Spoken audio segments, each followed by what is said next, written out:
The petitioner bent yet lower, then rising his look a little, preferred respectfully what requests he had to make, whether the peak would be clear and the pilgrimage prove propitious, and whether the loved ones left at home would all be guarded by the god.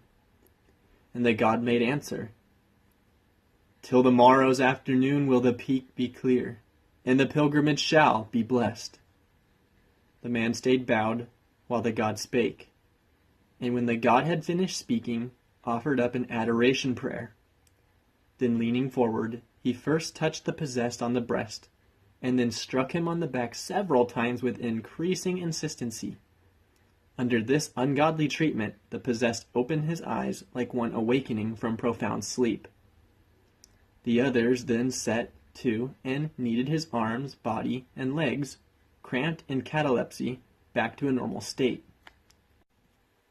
No sooner was the ex-god himself again than the trio changed places. The petitioner moved into the seat of the entranced, the looker-on took the place of the petitioner, and the entranced retired to the post of looker-on. Then, with this change of persons, the ceremony was gone through with again to a similar possession, a similar interview, and a similar awakening.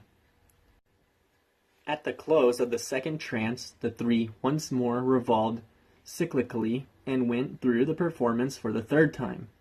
This rotation in possession, so religiously observed, was not the least strange detail of this strange drama.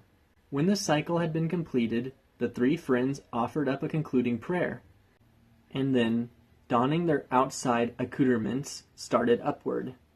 Revolving in our minds what we had thus so strangely been suffered to see, we too proceeded, and, being faster walkers, had soon distanced our god acquaintances. We had not been long upon the summit, however, when they appeared again, and no sooner had they arrived than they sat down upon some other benches, similarly standing in the little open space before the tip-top shrine, and went through their cyclical possessions as before. We had not thought to see the thing a second time, and were almost as much astounded as at the first. Our fear of parting with our young god friends proved quite groundless, for on returning to the summit hut after a climb round the crater rim, the first thing to catch our eyes amid its dim religious gloom was the sight of the pious trio once more in the full throes of possession.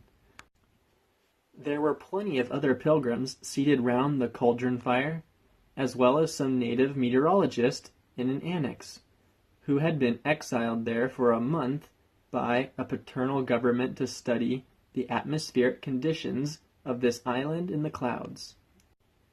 Up to the time we met them, the weather had been dishearteningly same, consisting, they informed us somewhat pathetically, of uninterrupted fog. The exorcists, however, took no notice of them, nor of any of the other pilgrims, nor did the rest of the company pay the slightest heed to the exorcists, all of which spoke volumes for the commonplaceness of the occurrence. We again thought we had seen our last of the gods, and again we were pleasurably disappointed. At 5 the next morning, we had hardly finished a shivery preprandial peep at the sunrise, all below us a surging sea of cloud, and turned once more into the hut. When there were the three indefatigables up and communing again by way of breakfast, for they took none other, and an hour later we came upon them before the tip-top shrine, hard at it for the 5th time. And all of this between 4 o'clock one afternoon and 6 the next morning. The cycle was not always completed, one of the three being much better at possession than the other two, and one much worse. But there were safely 10 trances in the few hours that fringed their sleep's oblivion, and nobody apparently took any cognizance of what was going on, except us and the meteorologists who came out to fraternize with us, and volunteered comments in a superior manner on the senselessness of the proceeding. an imported attitude of mind, not destitute of the caricature. Truly the gods were gracious thus to descend so many times, and truly devout their devotees to crave so much communion. Doubtless, an inordinate desire for their society is gratifying to the gods, but the frequency of the talks fairly took our breaths away, though it had no perceptible effect on the young men nor on the gods, even at that altitude. The god possessed his devotees with comparative ease, which was edifying but exhausting. For to let another inhabit one's house always proves hard on the furniture. And all this took place on top of a climb of 10,000 feet toward heaven. In spite of it, however, these estimable young men were equal to a tramp all over the place during the rest of the morning. They ascended religiously to all the crater peaks, and descended as piously to all the crater pools, and then started on their climb down and their journey home of 350 miles, much of it to be done afoot. That night saw them not only off the mountain, but well on their way beyond. How far their holy momentum carried them without stopping, I know not. For the last we saw of them was a wave of farewell as they passed the inn where we had put up for the night. But the most surprising part of the endurance lay in the fact that from the moment they began the ascent of the mountain on the early morning of the one day till they were off of it on the late afternoon on the next, they ate nothing and drank only water. Such was my introduction to the society of the gods, and this first glimpse of it only piqued my curiosity the more. No sooner back in town, therefore, than I made inquiry into the acquaintanceship I had so strangely formed upon the mountain, to receive the most convincing assurance of its divinity.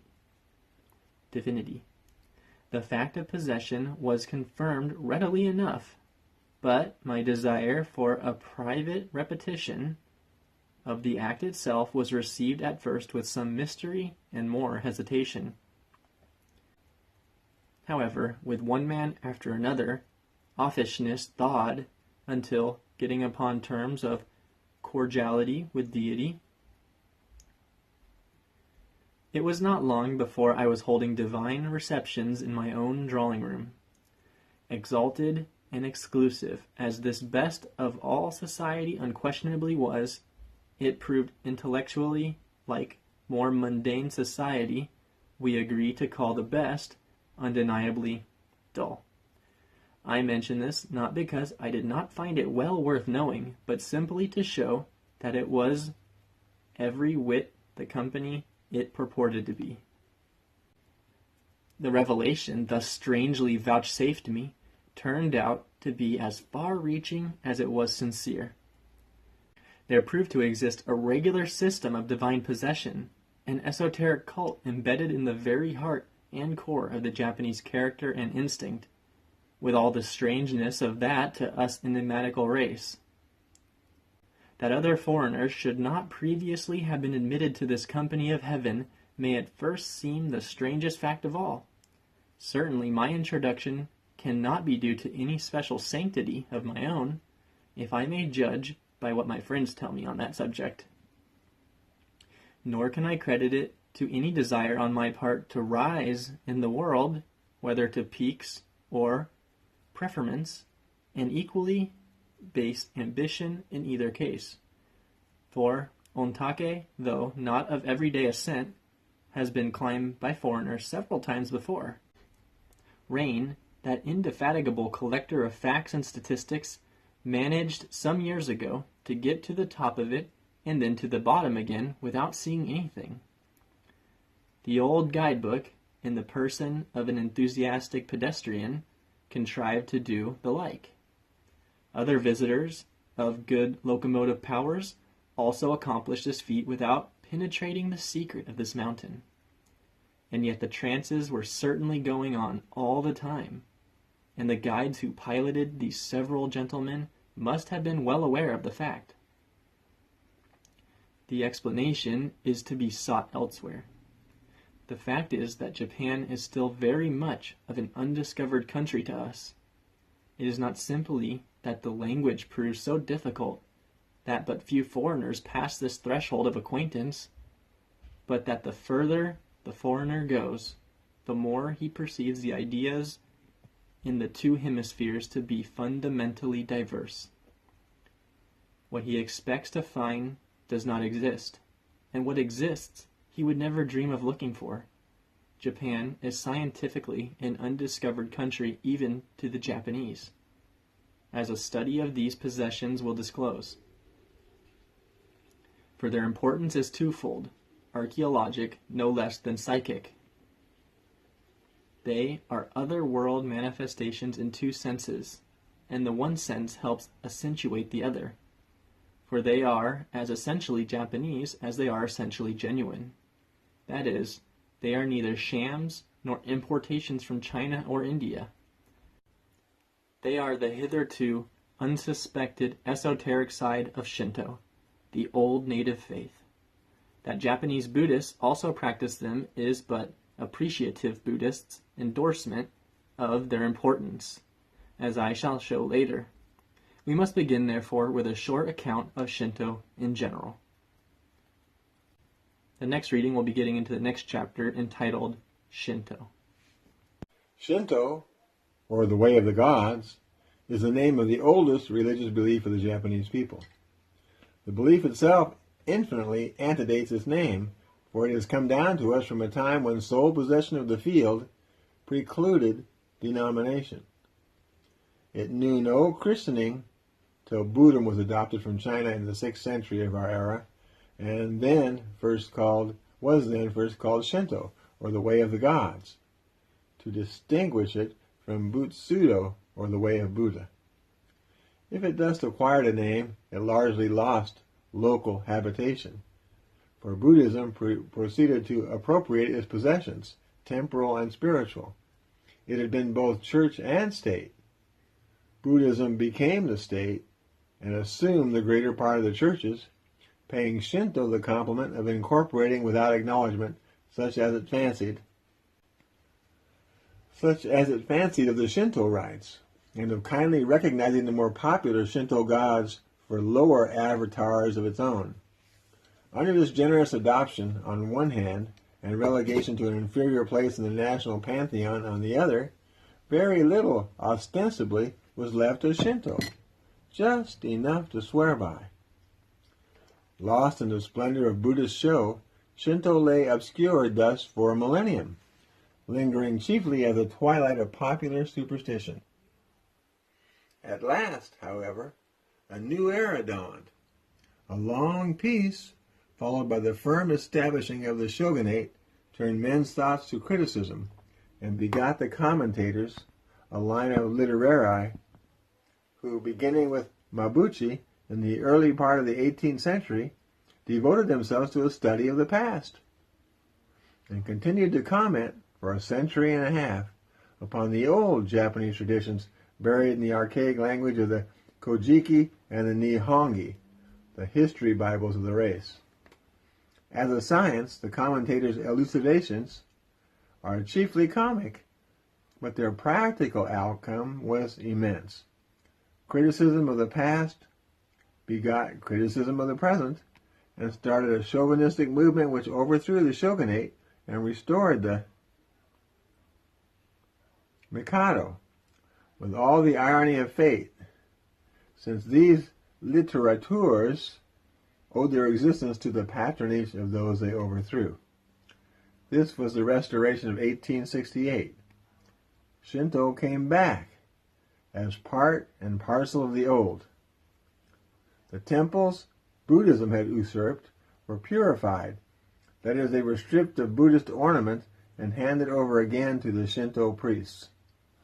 The faith of the nation's springtime entered upon the Indian summer of its life.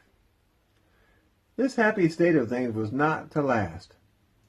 Buddhism, and especially the great wave of Western ideas, proved submerging. From filling one half of the government, spiritual affairs were degraded, first to a department, then to a bureau, and then to a sub-bureau. The Japanese upper classes had found a new faith, and Herbert Spencer was its prophet. But in the nation's heart, the Shinto sentiment throbbed on as strong as ever. A Japanese cabinet minister found this out to his cost. In 1887, Mori Aranori, one of the most advanced Japanese New Lights, then Minister of the State of Education, went on a certain occasion to the shrines of ice and studiously treated them with disrespect. Issei. Some Japanese word. It was alleged, and apparently on good authority, that he trod with his boots on the mat outside the portal of the palisade, and then poked the curtain apart with his walking stick. He was assassinated in consequence. The assassin was cut down by the guards, and then Japan rose in a body to do honor, not to the murdered man, but to his murderer. Even the muzzled press managed to hint on which side it was on by some as curious editorials as were ever penned. As for the people, there were no two ways about it. You had thought the murderer some great patriot dying for his country. Folk by thousands flocked with flowers to his grave, and pilgrimages were made to it, as to some shrine. It is still kept green. Still today, the singing girls bring it their branches of plum blossoms with a prayer to the gods that a little of the spirit of him who lies buried there may become theirs. That spirit which they call so proudly the Yamato Kokoro, the heart of old Japan. For in truth, Shinto is so Japanese, it will not down. It is the faith of these people's birthright, not of their adoption. Its folklore is what they learned at the knee of the race mother, not what they were taught from abroad. Buddhists they are by virtue of belief, Shinto by virtue of being. Shinto is the Japanese conception of the cosmos. It is a combination of the worship of nature and of their own ancestors. But the character of the combination is ethnologically instructive. For a lack of psychic development has enabled these seemingly diverse elements to fuse into a homogeneous whole. Both, of course, are aboriginal instincts. Next to the fear of natural phenomena, in point of primitiveness, comes the fear of one's father, as children and savages show. But races, like individuals, tend to differentiate the two as they develop. Now, the suggestive thing about the Japanese is that they did not do so. Filial respect lasted, and by virtue of not becoming less, became more, till it filled not only the whole sphere of morals, but expanded into the sphere of cosmogony. To the Japanese eye, the universe itself took on the paternal look. Awe of their parents, which these people could comprehend, lent explanation to dread of nature, which they could not. Quite cogently, to their minds, the thunder and the typhoon, the sunshine and the earthquake were the work not only of anthropomorphic beings, but of beings ancestrally related to themselves. In short, Shinto, their explanation of things in general, is simply the patriarchal principle projected without perspective into the past, dilating with distance into deity. That their dead should thus definitely live on to them is nothing strange.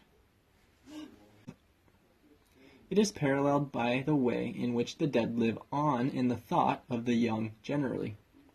Actually, personal immortality is the instant, inevitable inference of the child mind. The dead do thus survive in the memories of the living, and it is the natural deduction to clothe this subjective idea with objective existence. Shinto is thus an adoration of family wraiths, or of imputed family wraiths, imaginaries of the first and second order in the analysis of the universe. Buddhism, with its ultimate nirvana, is in a sense the antithesis of this. For while simple Shinto regards the dead as spiritually living, philosophic Buddhism regards the living as spiritually dead, two aspects of the same shield.